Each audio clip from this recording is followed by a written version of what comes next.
بسم اللہ الرحمن الرحیم نحمدہ ونصلی ونسلم علی رسول الکریم اما بعد۔ تفصیلی بہتی زیور کے اندر عقائد کی جو تھے ان کے بارے میں ہم پڑھ رہے ہیں۔ اب اگلی جو بات ہے وہ ہے کہ انبیاء کرام علیہم السلام کے درمیان فضیلت سے متعلق پیغمبروں میں بعض کا مرتبہ بعض سے بڑا ہے۔ سب سے زیادہ مرتبہ ہمارے پیغمبر محمد مصطفیٰ صلی اللہ علیہ وسلم کا ہے۔ آپ کے بعد کوئی نیا پیغمبر نہیں آ سکتا۔ جو شخص آپ صلی اللہ علیہ وسلم کے بعد نبوت کا دعویٰ کرے وہ جھوٹا ہے، جیسے مرزا غلام احمد قادیانی نے نبی ہونے کا دعویٰ کیا ہے، اس لیے علماء نے اسے اور اس کے ماننے والوں کو کافر کہا ہے اور قادیانیوں سے نکاح حرام قرار دیا ہے۔ یعنی جو ہے حضور صلی اللہ علیہ وسلم کے بعد کوئی نیا پیغمبر نہیں آ سکتا۔ قادیانی جو ہو گئے یہ سارے کے سارے کیا ہیں؟ کافر ہیں، اسلام سے خارج ہیں۔ قیامت تک جتنے انسان اور جن ہوں گے آپ ان سب کے پیغمبر ہیں، یعنی حضور صلی اللہ علیہ وسلم قیامت تک کے لیے جو ہے نا نبی اور پیغمبر جو ہیں وہ حضور اکرم صلی اللہ علیہ وسلم جو ہیں وہ اللہ تعالیٰ کے آخری نبی ہیں۔ آپ کے بعد کوئی اور نبی نہیں آ سکتا، تو قیامت تک کے لیے انسان اور جن جتنے بھی ہیں ان سب کے پیغمبر حضور اکرم صلی اللہ علیہ وسلم ہیں۔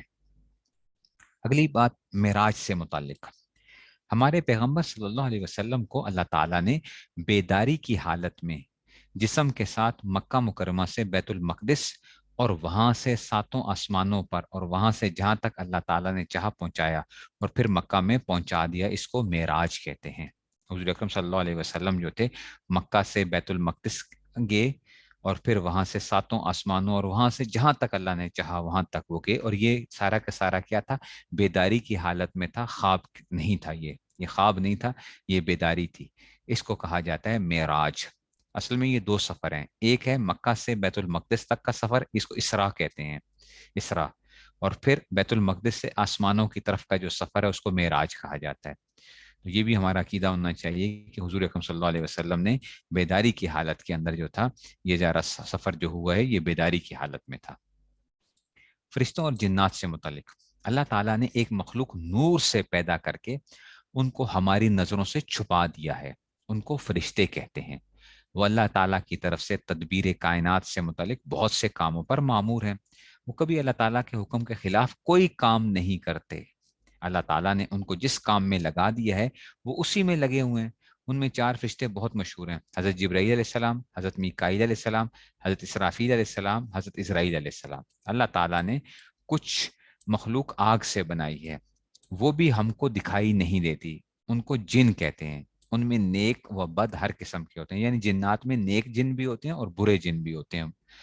ان کی اولاد بھی ہوتی ہے، ان سب میں زیادہ مشہور اور شریر ابلیس یعنی شیطان ہے۔ شیطان بھی اصل میں جن ہے، شیطان جو ہے یہ جن ہے، تو یہ جو ہے نا یہ سب سے زیادہ شریر ہے۔ اور اس میں سے تو اس میں جنات کے اندر نیک بھی ہوتے ہیں اور برے بھی ہوتے ہیں، ہر طرح کے اس میں پائے جاتے ہیں۔ اگلی جو بحث ہے وہ ہے جی ولی ولایت اور کرامت سے متعلق جو ہے کرامت۔ مسلمان جب خوب عبادت کرتا ہے، گناہوں سے بچتا ہے، دنیا سے محبت نہیں رکھتا اور پیغمبروں کی مکمل اطاعت اور فرمانبرداری کرتا ہے تو اللہ تعالیٰ کا دوست اور پیارا ہو جاتا ہے۔ ایسے شخص کو ولی کہتے ہیں۔ ولی کون ہوتا ہے؟ جو گناہ نہ کرے، نیکی کرتا ہو۔ اس شخص سے کبھی خلاف عادت ایسی باتیں ہونے لگتی ہیں جو اور لوگوں سے نہیں ہو سکتی، ان باتوں کو کرامت کہتے ہیں۔ کہ کچھ باتیں ایسی ہو جاتی ہیں جو کہ عام لوگوں سے نظر نہیں آتی، پتہ نہیں چلتا اس میں سے، تو وہ کیا ہے؟ یہ کرامت ہوتی ہے۔ نمبر 17، ولی کتنے ہی بڑے درجے کو پہنچ جائے مگر نبی کے برابر نہیں ہو سکتا۔ یہ بات یاد رکھیں، انبیاء جو ہوتے ہیں یہ سب سے اونچے ہوتے ہیں، اور ولی جو ہوتا ہے کوئی جتنا بھی بڑا ولی ہو جائے وہ کسی نبی کے درجے کو نہیں پہنچ سکتا۔ کوئی شخص اللہ تعالیٰ کا کیسا ہی پیارا ہو جائے مگر جب تک انسان کے ہوش و حواس باقی ہوں اسے شریعت کا پابند رہنا فرض ہے۔ نماز، روزہ اور کوئی بات معاف نہیں ہوتی، گناہ کے کام اس کے لیے جائز نہیں ہو جاتے۔ بعض لوگ یہ کہتے ہیں جناب ہمارے اوپر نماز معاف ہو گئی ہے، ہمارے اوپر یہ ساری چیزیں معاف ہو گئی، ہم اتنے اللہ کے قریب ہو گئے۔ نہیں جی، جو مرضی ہو جائے، نماز روزہ وغیرہ یہ کبھی معاف نہیں ہوتے، جتنے بھی آپ پیارے کیوں نہ بن جائیں آپ کے اوپر آپ کو یہ عبادات کرنی پڑیں گی۔ جس شخص کا عمل شریعت کے خلاف ہو وہ اللہ تعالیٰ کا دوست نہیں ہو سکتا۔ اگر اس کے ہاتھ سے کوئی ایسا کام سرزد ہو جو عام لوگ نہیں کر سکتے تو وہ جادو ہے یا نفسانی اور شیطانی چال ہے، اس کے بارے میں ولی اور بزرگ ہونے کا عقیدہ نہیں رکھنا چاہیے۔ بعض لوگ ہوتے ہیں نا، ان سے خلاف عادت کچھ چیزیں ظاہر ہونے لگ پڑتی ہیں، حالانکہ وہ نیک نہیں ہوتے ہیں۔ یہ یاد رکھیں، وہ جادو ہوگا، شیطانی چال ہوگی، وہ اس قسم کی چیزیں ہوں گی، وہ دھوکا ہوگا، وہ کرامت نہیں ہوتی ہے۔ کرامت ہمیشہ اللہ کے نیک بندوں سے ہوتی ہے، جن کی ظاہر کیا ہو، شریعت کے مطابق ہے، باطن بھی شریعت کے مطابق ہوتا ہے۔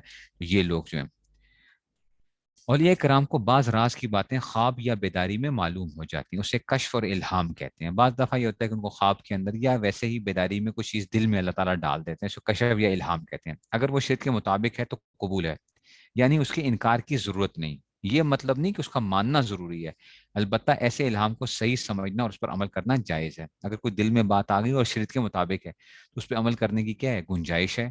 لیکن اگر شریعت کے خلاف ہے، یاد رکھیں، تو بے شک جو مرضی الہام ہو، جو مرضی جو ہے نا کشف ہو، جو مرضی اس پہ عمل نہیں کیا جاتا، اور اگر شریعت کے خلاف ہے تو وہ قبول نہیں ہے۔ اس لیے بڑی احتیاط کرنی چاہیے۔ آج کل ہر طرح کے لوگ موجود ہیں اور وہ عجیب عجیب قسم کی حرکتیں کرتے ہیں، تو ان چیزوں سے بچنا چاہیے۔ ہمیشہ جو ہے علماء سے، مفتی حضرات سے جو ہے پوچھ کے چلتے رہنا چاہیے۔ اللہ تعالیٰ ہمیں جو ہے وہ ان تمام باتوں پر عمل کرنے کی توفیق نصیب فرمائے۔ الحمد للہ رب العالمین۔